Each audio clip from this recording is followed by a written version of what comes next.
Lagi ka rin bang maraming natitirang egg whites kagaya ko? So, pwede pa natin ibenta yan. Gawan natin.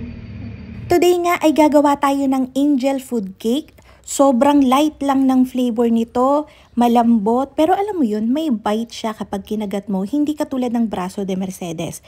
Purong egg whites lang din yung gagamitin natin dito, kaya huwag na nating patagalin yan at simulan na natin. Dito, meron akong 110 grams ng milk. Full cream milk to, pero pwede rin naman ng evap. Mas maputi lang talaga yung full cream milk.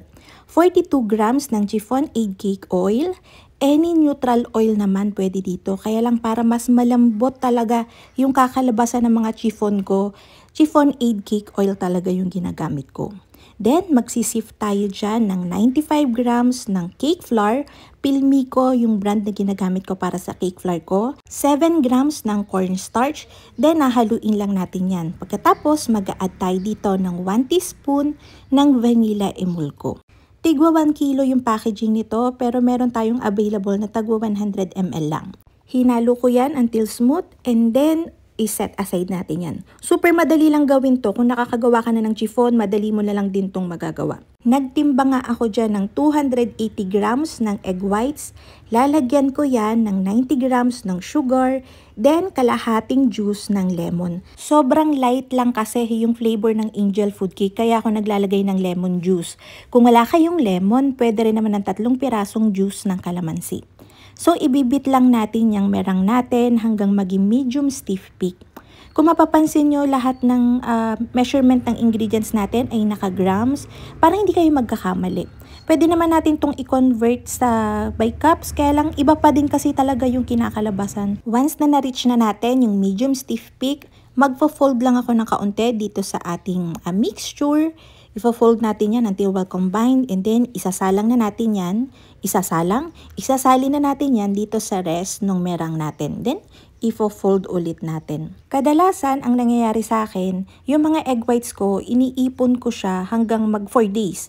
After 4 days, yun, gumagawa na ako ng mga bake products na pwede kong paggamitan ng egg whites lang yung kailangan. Para hindi masayang kasi mahal kasi ang itlog. So, pagka hindi mo ginamit, diba, tatapon lang, sayang naman. So, dito, meron na akong prepared na pan, 12 by 18. Nilagyan ko yan ng grease ng shortening. Nilapatan ko ng parchment paper or glassine. Then, sasali na natin dyan yung ating cake. Papantayin natin yan para siguradong apantay yung sheet cake na magagawa natin. Sinalang natin yan sa preheated oven, 150 degrees Celsius for 10 to 11 minutes lang dito sa oven ko. So, sa inyo, i-check nyo yung center kung firm na. Kapag ka-firm na, okay na yun. Huwag nyo rin itong i-overbake kasi ay pwede siyang mag-crack, mas ma-dry. So, magka-crack siya kapag ka-roll na natin. Tignan nyo yung texture ng angel food cake after baking. Masarap yan. Masarap yung texture niya sa bibig. Para sa akin, yung angel food cake, bagay siya sa mga citrus o kaya mga berries, yung medyo maaasim. So, meron ako ditong 500 grams ng frozen blueberries. Marami nagtatanong sa nakakabili nito. Available to, usually nakakabili ako sa SM Supermarket, Save More, sa SNR. Mura lang, parang mga 180 per 500 grams. So, ang laking matitipid ko pag gagawa ako ng sarili ko. Naglagay ako dyan ng 400 grams ng sugar. Yung sugar natin ay pwede nyong i-adjust. Pwede nyong babaan, pwede nyo pang taasan. Pinch ng salt at kalahating juice ng lemon. So, ang ginawa ko nung una, binoil ko lang yan hanggang magsabaw siya. Then, lulutuin ko yon para matunaw yung sugar for 5 minutes. After nyan, nag-slurry na ako dito ng 1/4 cup ng cornstarch, 1/4 cup ng water. Then, habang nilalagay ko yung slurry natin, hinahalo ko yan since mainit na yung mixture natin para hindi mamuo agad yung cornstarch. Tapos, eto na, medyo matagal na yung paghahalo after nating mailagay yung cornstarch. Tumagal ako dito ng 11 minutes kasi since malapot na siya, kapag di mo siya hinalo, pwedeng masunog yung ilalim. So, dire-diretso yung halo. Yung 10 to 11 minutes kasi na pagluluto sa medium low na apoy ay sakto lang para sa akin para nakakoat na yung mga blueberries natin nung syrup. So, after nyan, nilagay ko na siya sa container, tinakpan ko ng cling wrap na nagtatouch yung surface dun sa ating blueberries na jam. Tsaka ko siya ilalagay sa chiller para mag-set. Pag nag-set na yan, magme-measure ako dito ng 200 grams ng whipping cream, So, ang ginagamit ko dito is MAC cream. Hindi pa yan available sa market pero soon available na yan. Imimix ko yan until soft peak.